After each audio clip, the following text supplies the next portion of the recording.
Jeff, I want to welcome you and thank you so much for being with us today on Divine Love TV. I mean, after reading your book, Knowing, I am absolutely in awe of all that you have been through physically and emotionally and mentally and spiritually. And what I really would love to do today, Jeff, is to have you share your NDE experience. I find that people are absolutely fascinated with understanding near-death experiences and is what is on the other side. Is there something on the other side? And I know that you had a tremendous experience afterwards as well, with the profound learnings and the lessons and the understanding of God and divine love, trust, and unconditional love. So I hope to cover all of that with you today. And let's start with you sharing what you feel comfortable sharing about your NDE experience.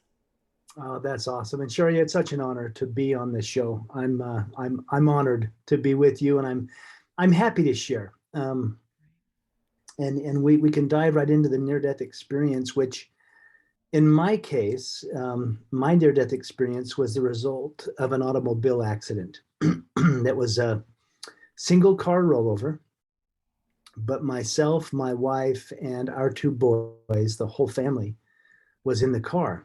And it was a horrible accident.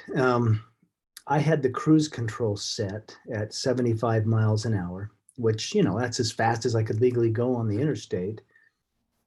But there was reports of crosswinds. There was reports of truck driving erratically on the interstate.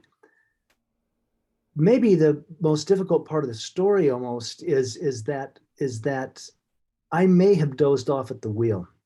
There's these reports. I don't remember exactly what happened, but what I do remember is I may have just nodded off just for that moment and swerved to the right, overcorrected to the left, and I lost control of the vehicle.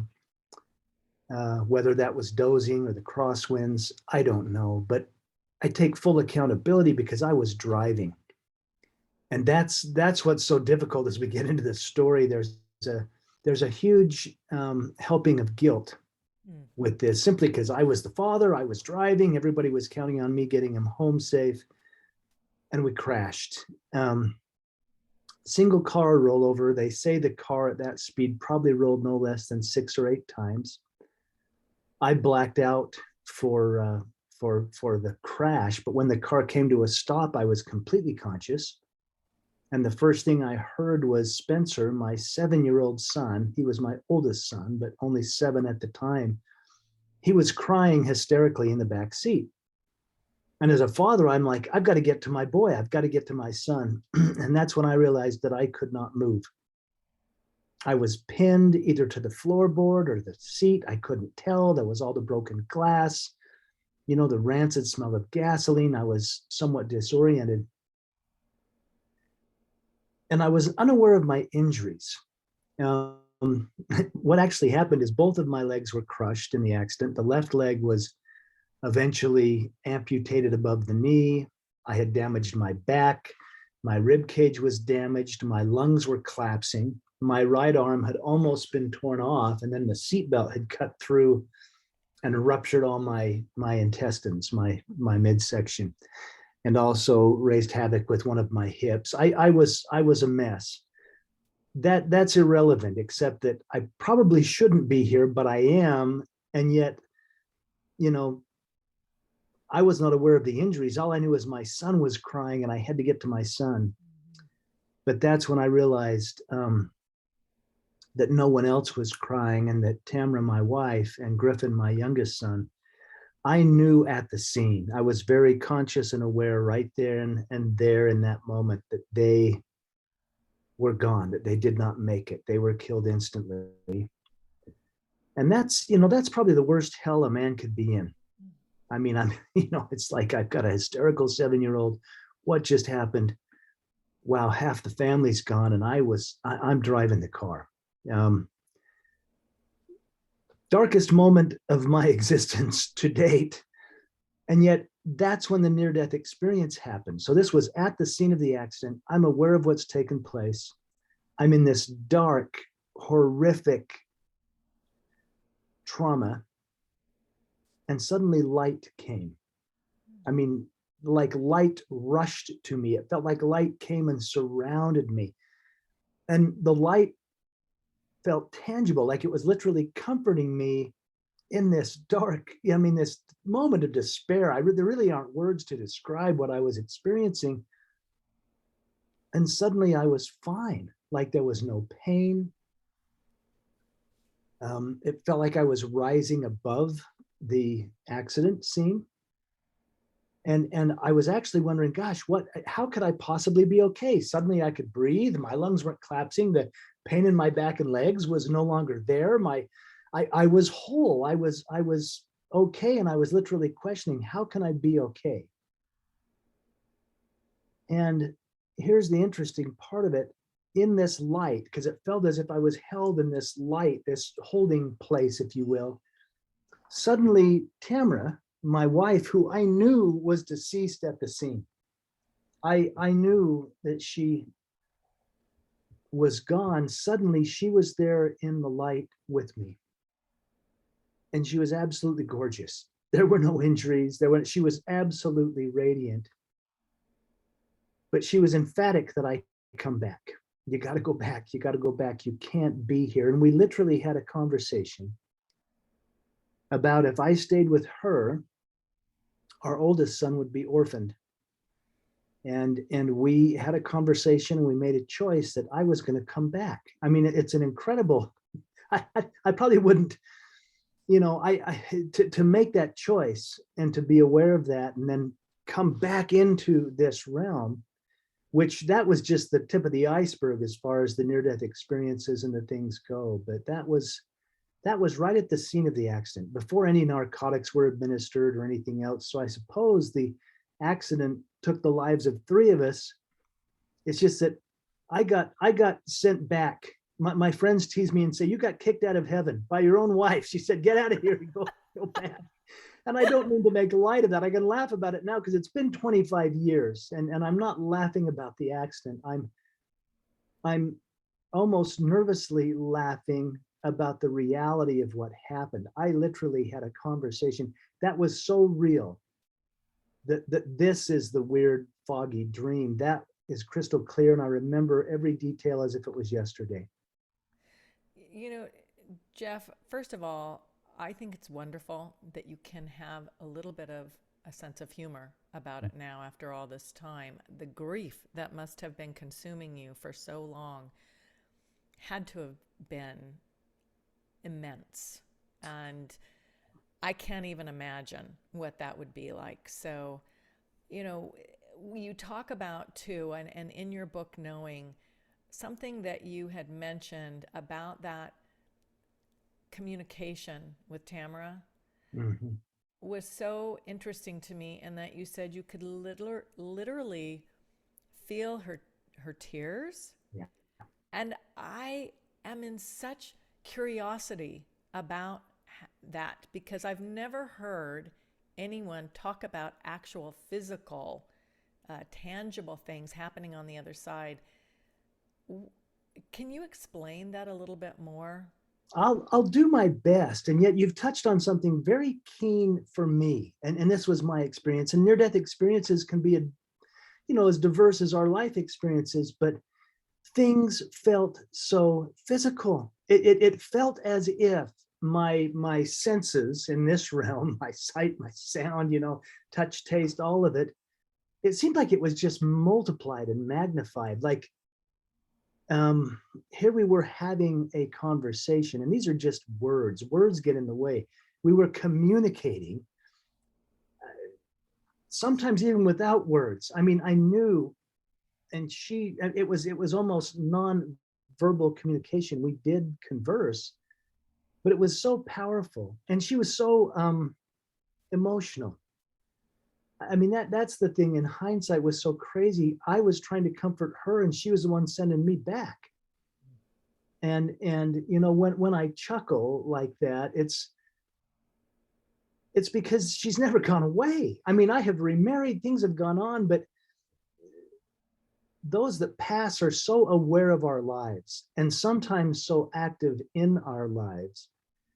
And when I laugh and say, yeah, she kicked me out of heaven, well, she knew what was happening, but it was a very emotional moment. And I don't know why she knew she was going to stay and why I got to come back, or had to. I would have rather stayed there in all that peace, but it was so physical.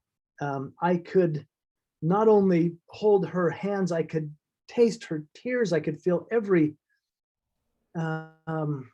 every bit of intelligence from every cell of her being in such a way that it went beyond the physical.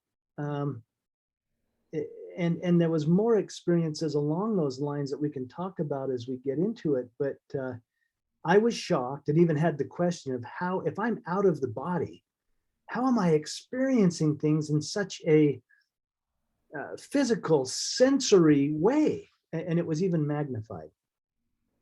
That is incredible. I've often heard about the experience of things being telepathically transmitted or communicated on the other side. So that, I guess, is what I'm hearing you say as well, that it wasn't necessarily actual words, but that you had this experience of all the senses. And I think that, people, I'm fascinated by understanding because there's just so much that we don't know. And so it seems to me that what is on the other side of the veil is actually more tangible than what is here. Yeah, that was my experience. I mean, like I say, this feels like a cloudy, foggy dream. That was crystal clear.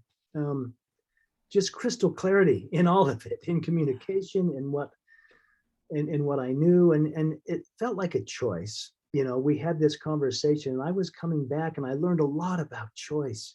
I've come to the conclusion that the only cosmic rule is free will and choice. We get to choose.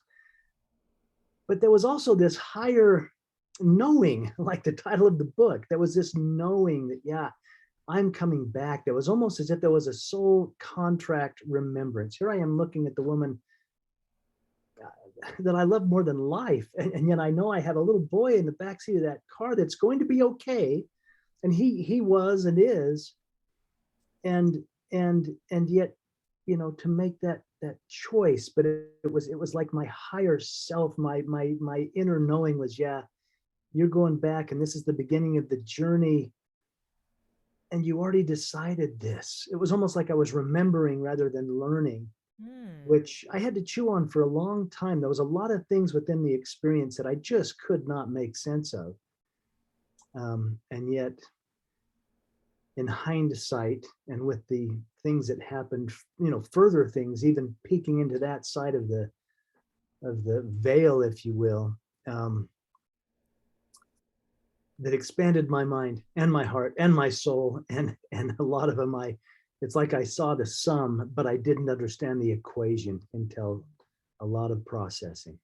Yeah. Well, it would be challenging to wrap your head around all of that once you're back Yeah. in the physical world, I imagine.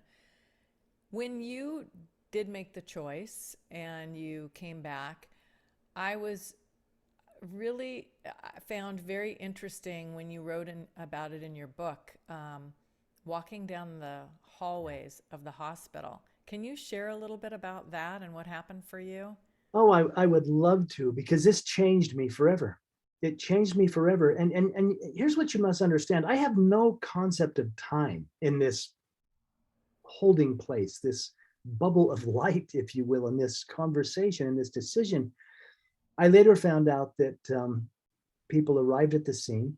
Spencer, my 7-year-old, was banged up pretty good, but he was okay. He physically walked away, but he thought the whole family was gone.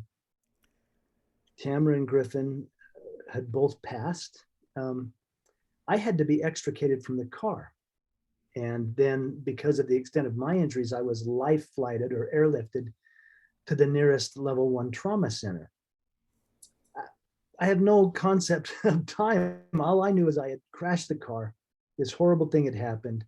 I had said the most profound goodbye I would ever say, and we'd made this choice. And that's when I found myself.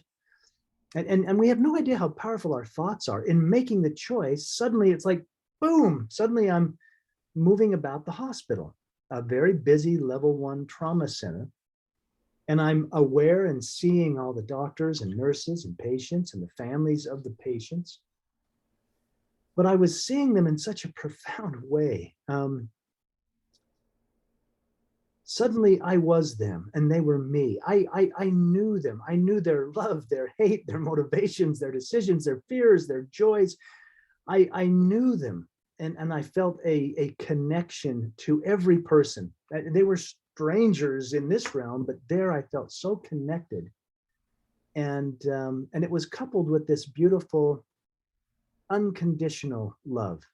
Um, Love without judgments, love without conditions. Everyone from the heroin addict, to the saintly grandmother, which before this experience, I may have placed judgments on.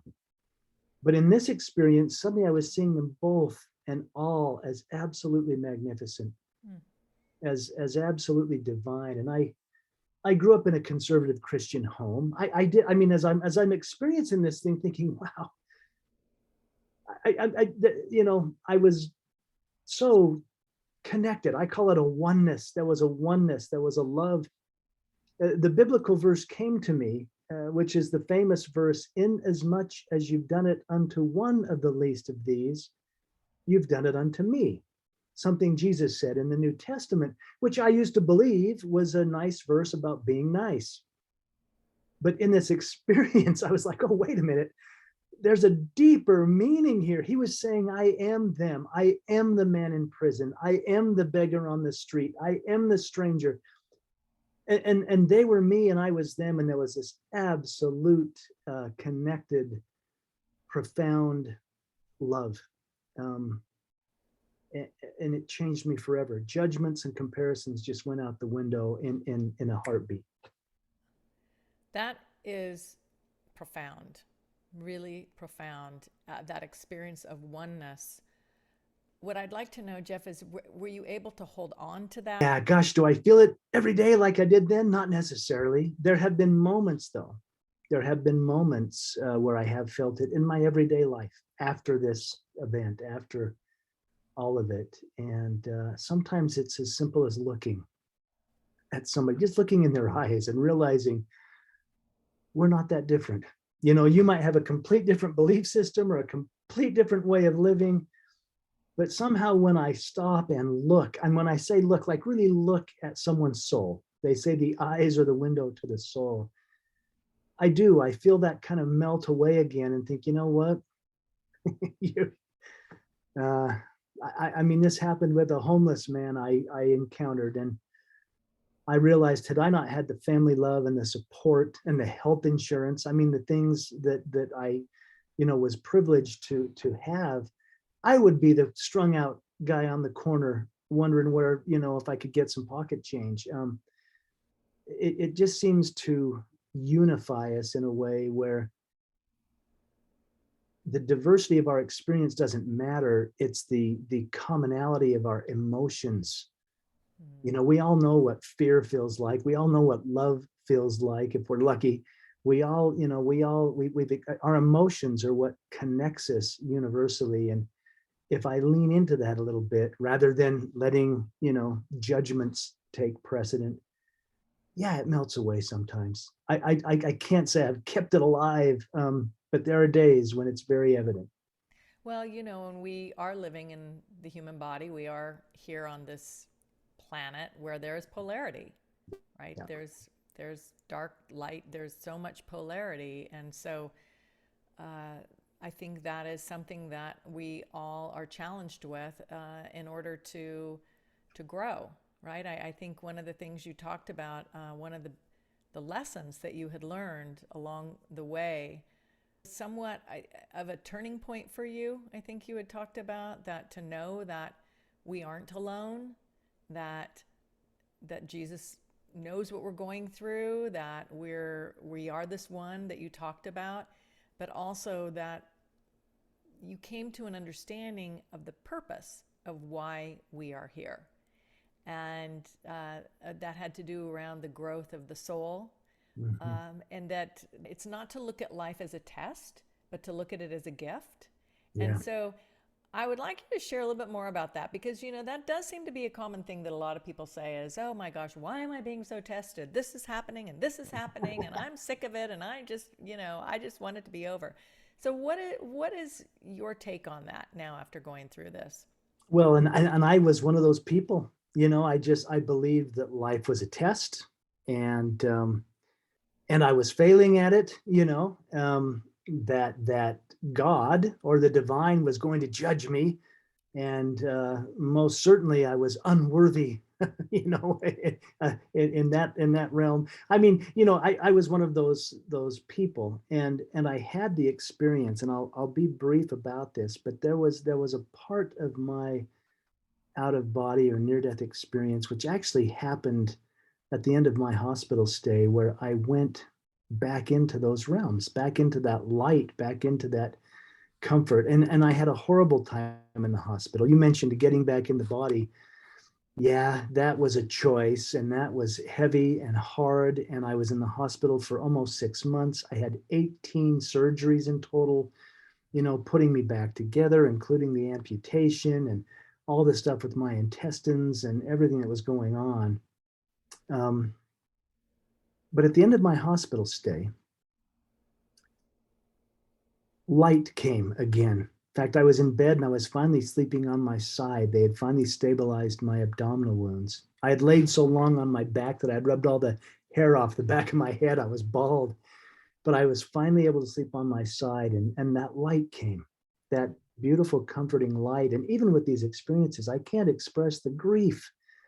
I mean, the grief. And my little son, who was just a toddler at the time of his death, it just haunted me, what had happened and what had taken place, even though I had had these encounters and these out of body experiences. But this time in the light, I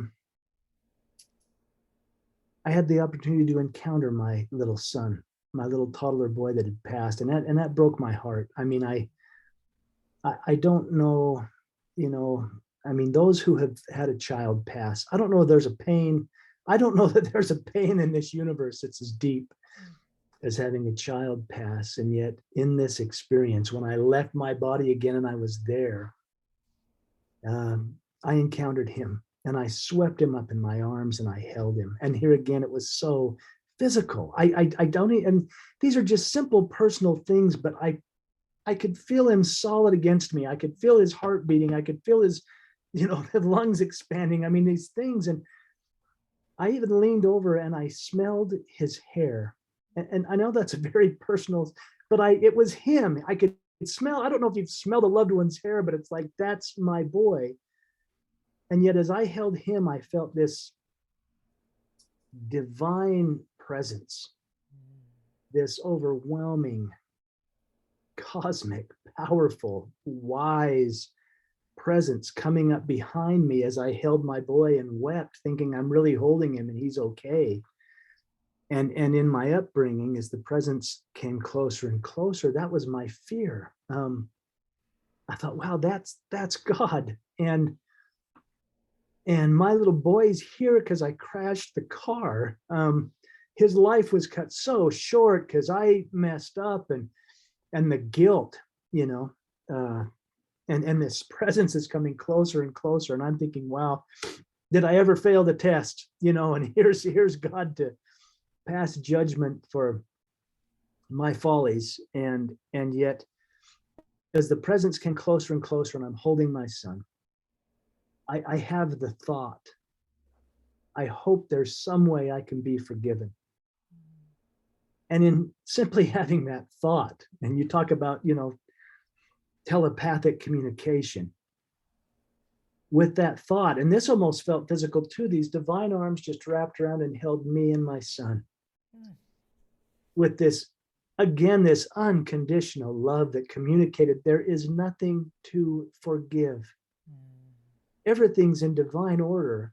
And it was interesting because here I am holding my little boy, who to me is perfect, and he's divine. He hung the moon. And yet here I have these divine arms holding me, and what is communicated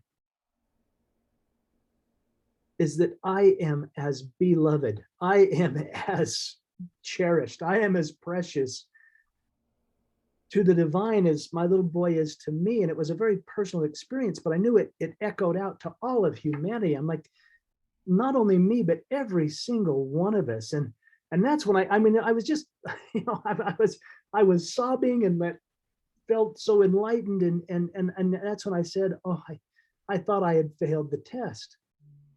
And that's when the divine God, if you will, this person communicated, a person, being, power, it was communicated to me, life isn't a test. Life's an absolute gift. And then I had the life review where I'm seeing my life and all the things I placed judgment on. Gosh, why did my big brother pick on me when I was little? And I realized because he loved me, because he wanted his little brother to do it right. And I saw things through a whole new lens, based on life is a gift, not a test. And it just filled me with gratitude. That is so powerful and so profound, Jeff. I hope that everyone listening to this really got that the message that we are all loved no matter what, and the things that we've gone through that we place our perspective on, to really be able to find the beauty in it from God's perspective. Wow, that's beautiful. I love that. It was interesting as it wrapped up too, because here I was having this experience. I mean, I'm in the arms of God, right? And I'm feeling this intense love. Amazing. And I got another tutorial on choice. And this was interesting too, because what was communicated to me was I could be mad at the divine for allowing this to happen. And that was a choice. I could be angry at God. It was communicated that I could beat myself up for the rest of my life because I was driving the car. And this beautiful, magnificent being also said, but there's more choices. You could give your son back. You could exercise your free will and hand him over. And that's a choice. Now, in my conservative Christian upbringing, I'm said, oh, no, God, I thought it was your will be done. And this was interesting. These are the things I had to chew on for a while. As I communicated that, I was told, no, my will is your will. That's how much we love you. Our will has always been that you have free will, that you get to choose. So in this beautiful moment, you get to choose. And in all that peace and all that love and all that beauty, I was able to kiss my little boy and hand him over and exercise my will, my free will to give him to God and know that he's safe and in good hands. And I got to say goodbye. And then, I came to myself, or back in the hospital bed, back to all the injuries, the amputation, and everything that goes with it. Oh, what an absolutely beautiful experience, Jeff. Thank you for sharing that. It's causing me to remember something else that I read in your book about not asking the why questions, but asking the what and the how. And I would love you to speak to that, because so many of the time when things happen to us, that is the first response, myself included. Why is this happening to me? Yes. Why? And that kind of a question doesn't really get you anywhere, but a loop. So what was your learning around this? Yeah, it was, it was a learning. It took me a while. I thought, why didn't I just hold on to my boy? Why did I make that? Even then you second guess your choices. Yeah. But, the why questions. I can't tell you how I laid in that hospital bed and just said, why? Why me? Why both my wife and my son? Why the leg? Why the, why? And there were not answers for me. There were no reasons why. And when I shifted into asking what do I do now? Or what am I learning from this? What is this teaching this? How is this expanding my soul? And those questions were easier for me to answer than the why. The why just hit a brick wall, but wow, what do I do now? Well, okay, you better get well. You've got to raise, your surviving son. How do I expand my soul? Well, maybe you can choose to be grateful rather than be bitter. Maybe you can focus on what you have rather than what you've lost. And that's when the answers begin to come in. But the why questions, why would a 7-year-old lose his mother, his little brother, his father in some ways? I can't answer that one. But what and how, those become tangible action items if we focus on them. Mm-hmm. And you certainly did turn it around. I have such admiration for you being, I think you said 6 months almost that you were in the hospital and 18 surgeries and your leg going through an amputation and the intestines and the shoulder and so much physical challenge. And on top of that, the emotional grief and, mentally, spiritually, all of it. What got you through it? Love.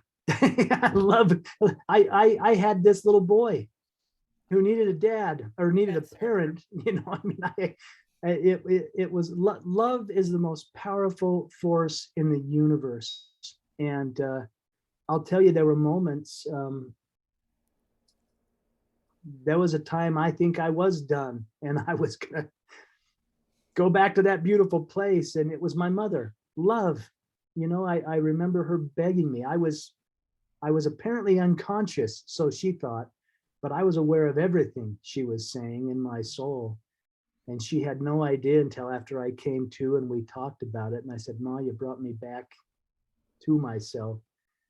And that's love, whether it's the love of a mother or the love of a father for a son or the love of brothers or good friends. Love got me through, and yet it was still one breath to the next. You just had to keep breathing. And I think that's true for all of us. I mean, whatever we're experiencing. I had an interesting, there's this, we say this in the culture I live in. They say, well, this too will pass. You're going through a really rough time, or I've been having back problems, and people would say, well, this too will pass. And we seem to associate that with the hard things. But even during my recovery, there would be a day, where I remember the sunlight coming in the hospital window, and I could hear birds singing. Someone had opened the window. And it was those little things. And now I say to myself, this too shall pass. I can embrace that the tough things are going to move on, but the good things move on too. So embrace them, enjoy them, be aware and present for both the things that we judge good or bad, because it's the duality that lets us know the difference. I wouldn't know help unless I had experienced all that pain, right? And you bring up a really good point. I think so much of the time when we are experiencing good things, that we don't allow ourselves often to enjoy it because we're just waiting for the other shoe to drop, or we're thinking about the other things that aren't going right. And it also reminds me that you were given instruction. I think it was God's message to you. It might have been Tamara's too, but what I'd love you to share what they suggested you choose. Yeah, you're so good. You're so good, because it was both. It was both. And here's the chronology. I'll give you. I give such long answers to your questions, Oh, but I love it. I love it. yeah, there was a dark night of the soul. I mean, I was home from the hospital. I had to spend time in my brother's home. It'd been almost a year since I'd been back to my own home, because when I was released from the hospital, I had months of home, health care and physical therapy and occupational therapy, and I wasn't well enough. My brother put a hospital bed in a spare room, and Spencer was there with us, and my brothers were so good. But at this point, I was finally home in our house. And I mean, the emotional, you talk about the physical. I think the physical stuff was a distraction for the emotional. We'd been on a family road trip, and I finally went home to unpack the suitcases.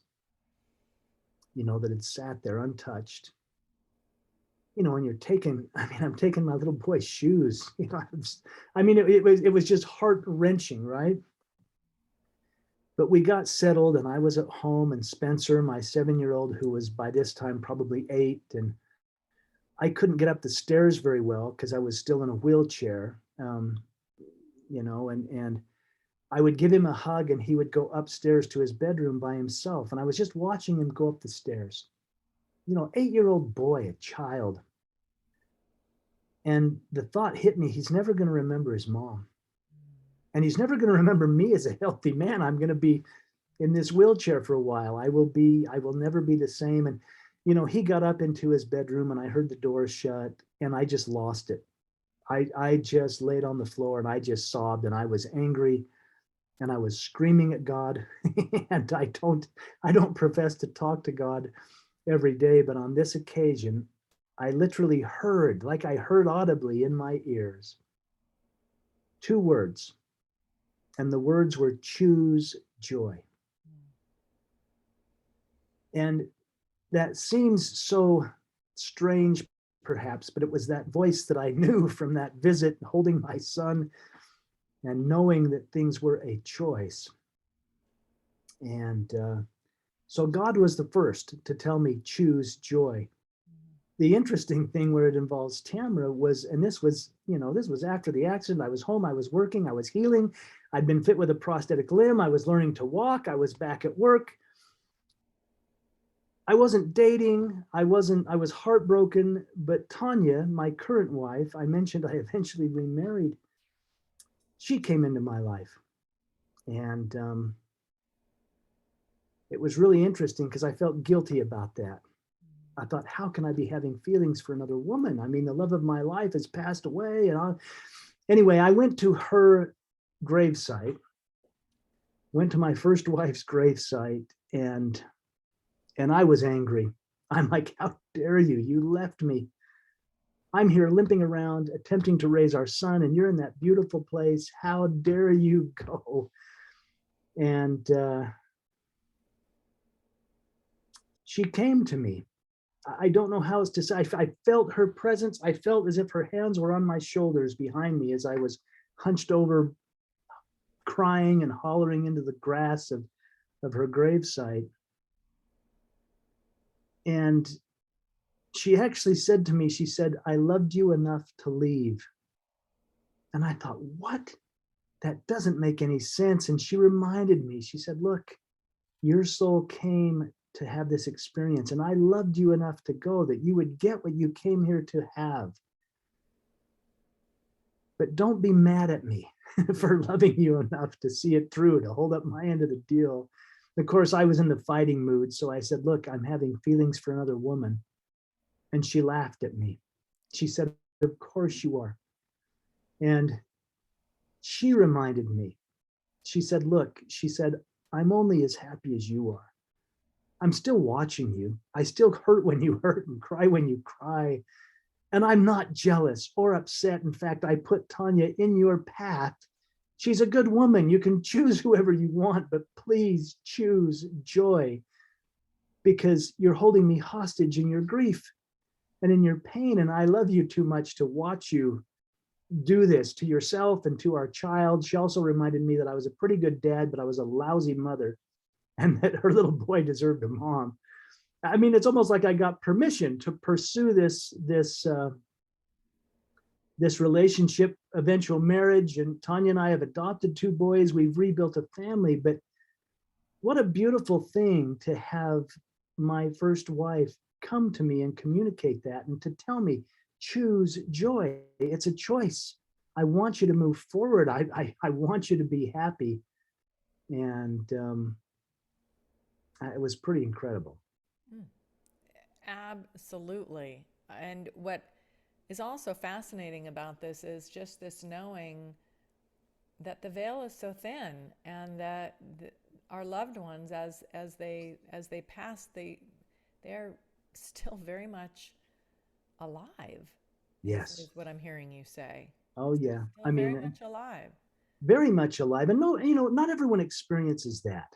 I was extremely lucky, I guess is the word. I don't know. I mean, why did I have the experiences and yet my own son, my 7-year-old child, he didn't have a dream or experience or a visit. I mean, he was a little boy and he lost everything I lost. I mean, he had lost his mother, his little brother, he had lost his father for all intents and purposes, and he was trying to shoulder all that as a child. And he, I'm just like, well, why do some of us have these things and some of us don't?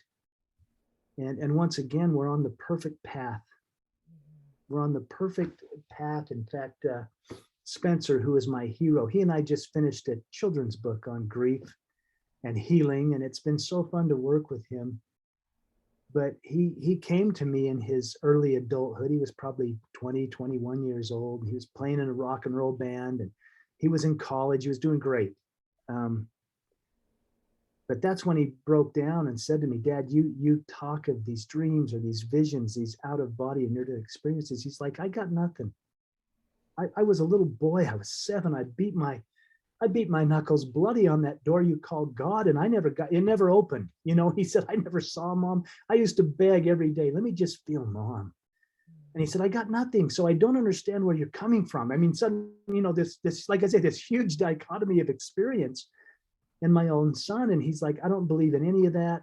I mean, either you're making it up and lying, but I don't know you to be dishonest. He said, or you're deceived in some crazy way. And it was, some type of, chemical brain shutdown in the body that made you believe you were having these experiences. Or he said, if there's some greater power, it doesn't care about me, because I was a little boy and I was screaming out for help and I never got anything. And it broke my heart, Sherry. I was like, what do I do? I remember going home that night, and I pray. I'm a guy that prays. I don't talk as much now. I usually just shut up and listen. But I said to God, look, I'll give it all away. I'll give all these experiences away if you'll give him something.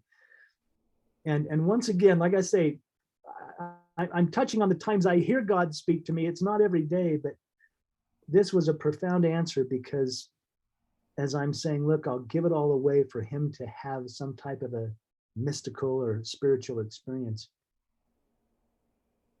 That beautiful being said, why are you judging your son? Judge not that you be not judged. Why is it you think your experience is better than his? Why would you trade out yours in exchange for, again, a huge lesson in unconditional love? It's like God was speaking to me saying, why are you judging him? Why are you putting conditions on his experience? Why do you think yours is better? Don't you know I've got him?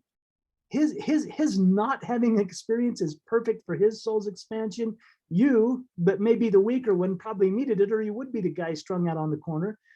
There was this whole almost chastisement of, don't judge your son's experience. Everybody's on a different path, and I love you all. I don't care what it looks like, because it's going to look different simply because you're unique.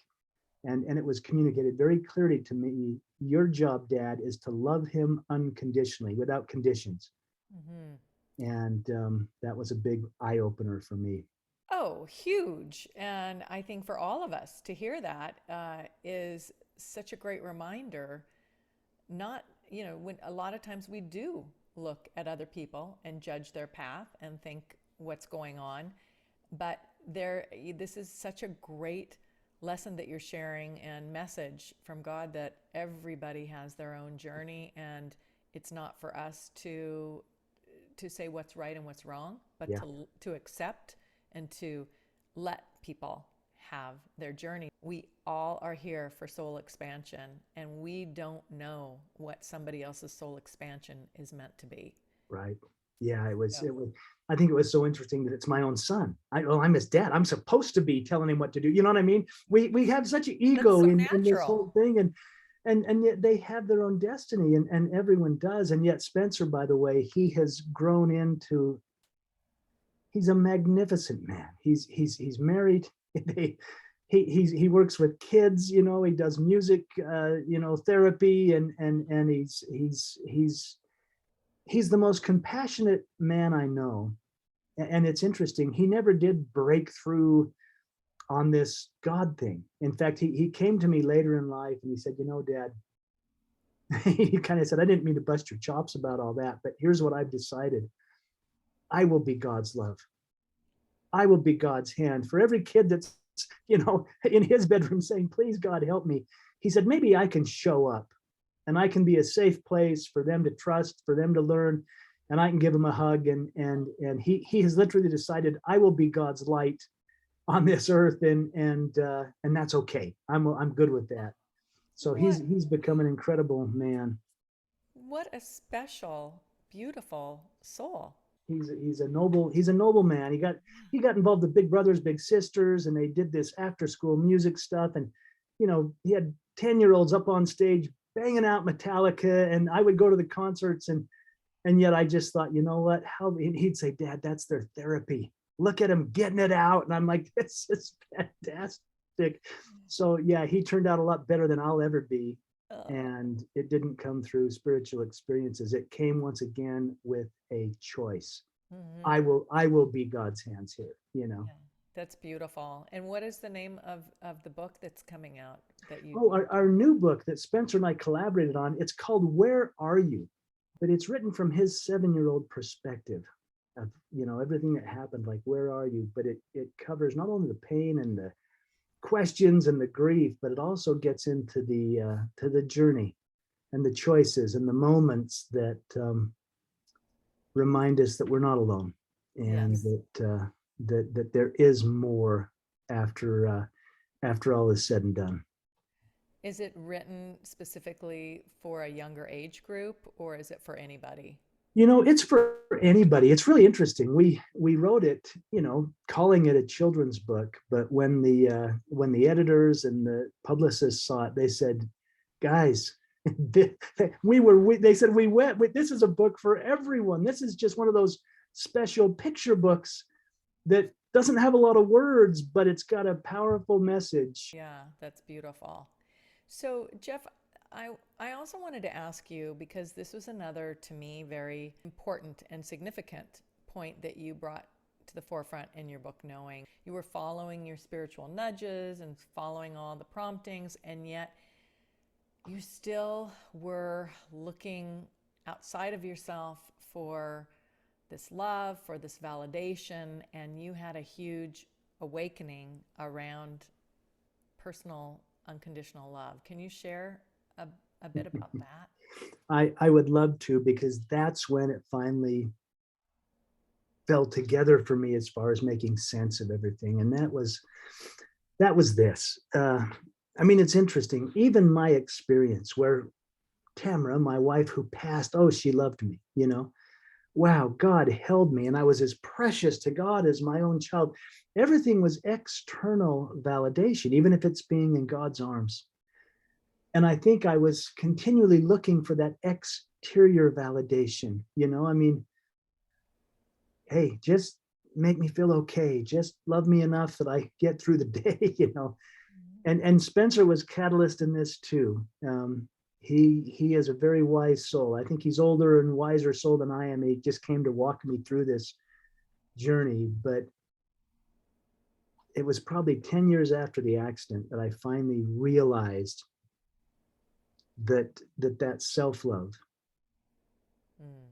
was the only way for me to heal. The validation had to come from within and go out rather than outside coming in. And that's where forgiveness, and that self-forgiveness came, and just realizing that, what, I can only be me. If everyone else is taken, why not just be the best me I know how to do, and that our individual uniqueness, even my uniqueness, is a gift. Your uniqueness is a gift. We're always trying to be like somebody else or do it like that person, and it's like, no, we each have our own unique vibration in this whole cosmos of beings, and that's a gift. And loving ourselves, forgiving ourselves, and letting the validation come from within is where the healing began for me. Mhm. such a significant learning and understanding. One of the number one beliefs that most of us have is that we're not enough. Yeah. And as long as we hold that, it's so easy to just look on the outside to really allow ourselves to feel like we are enough, or we keep working to prove that we are, worthy or valuable. But from what I'm gathering from what you've said here, is that, according to God, we don't have to do anything to prove our worth. He loves us no matter what. And to be able to come to a reconciling of that within yourself is huge. And so do you feel like that was the big turning point for you with your life? That was the big turning point. In my history and culture, that's what was taught. Consider the lilies of the field, how they grow. They do not spin and toil. And yet they're more beautiful than the grandest king, you'll ever know. I mean, these simple little stories, told by a shepherd had immense weight. I was reading the Beatitudes one day, not that we're getting into a biblical, but I still look at my Bible and read it. And me too.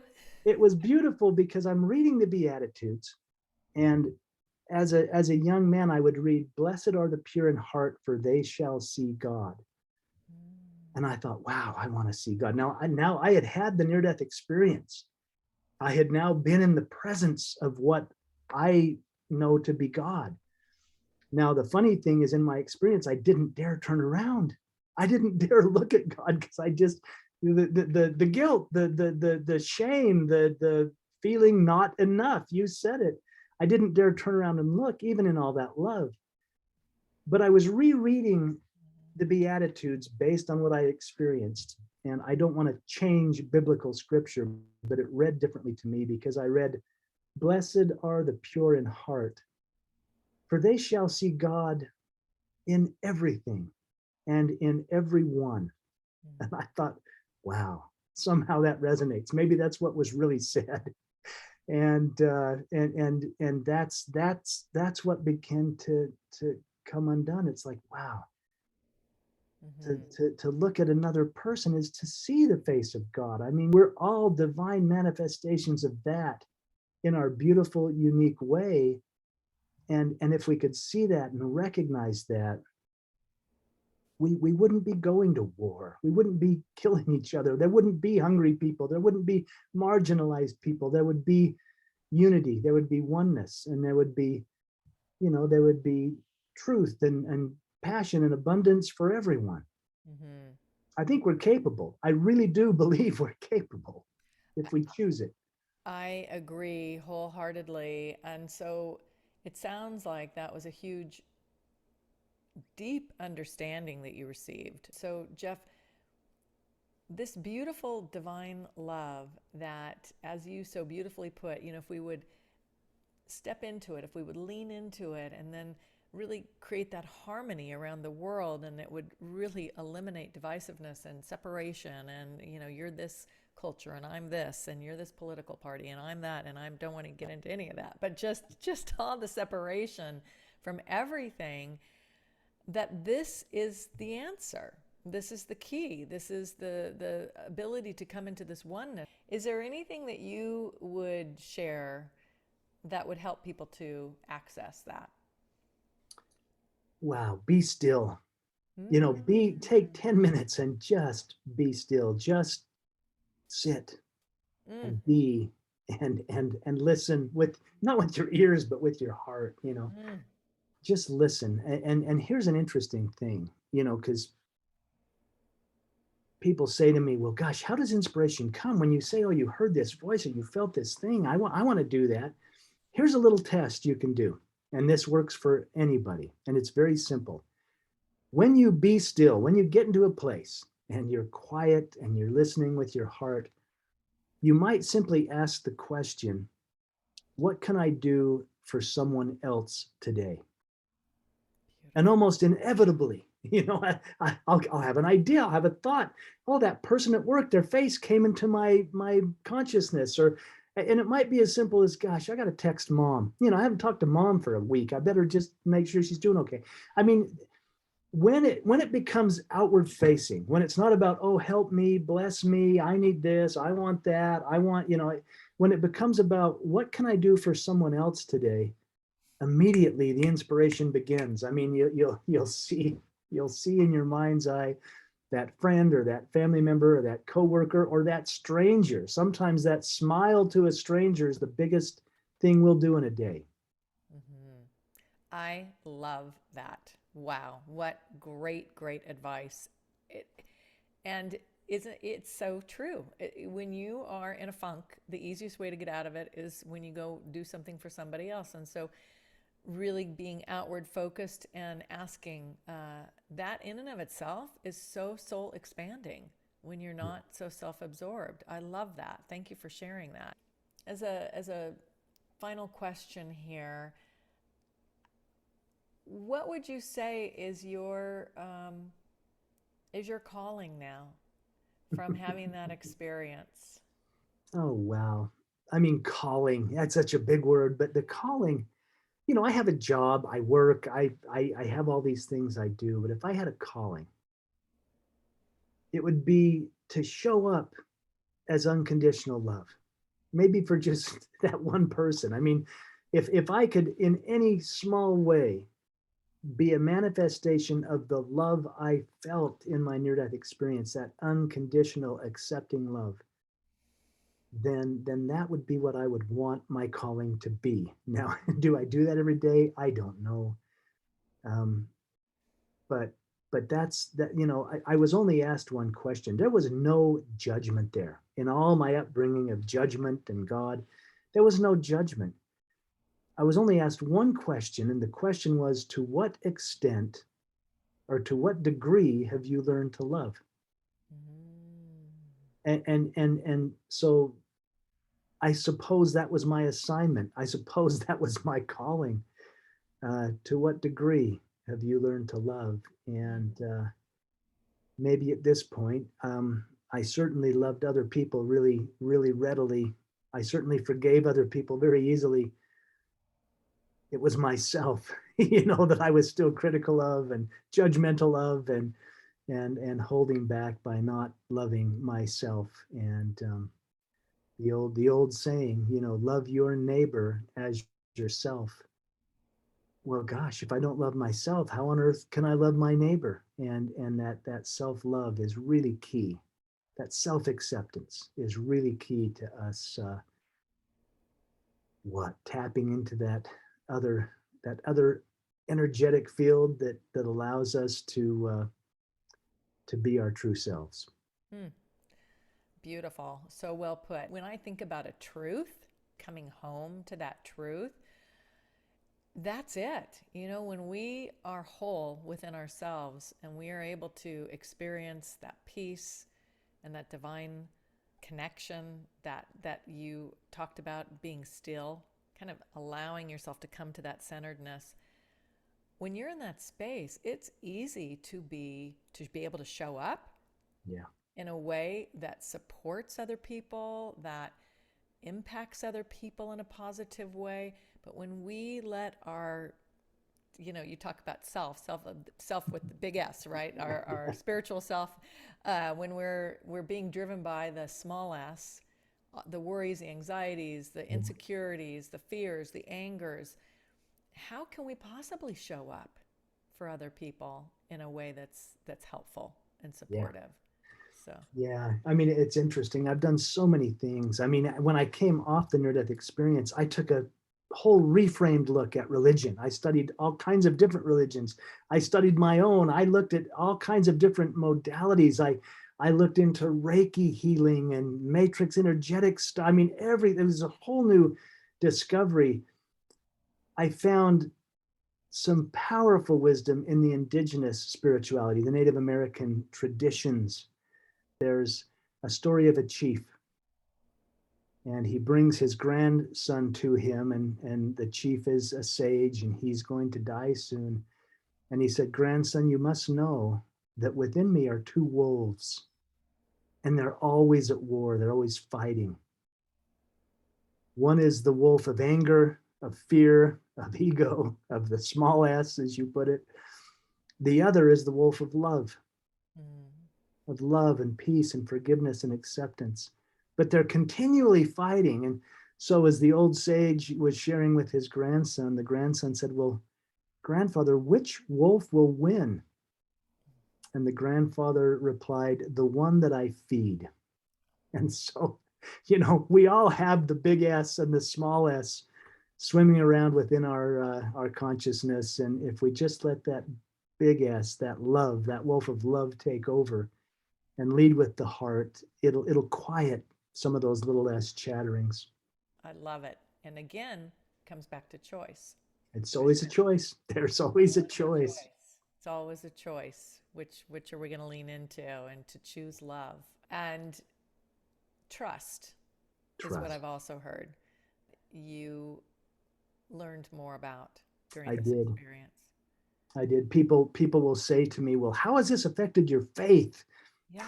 How have your beliefs changed?" I'm like, beliefs are just beliefs.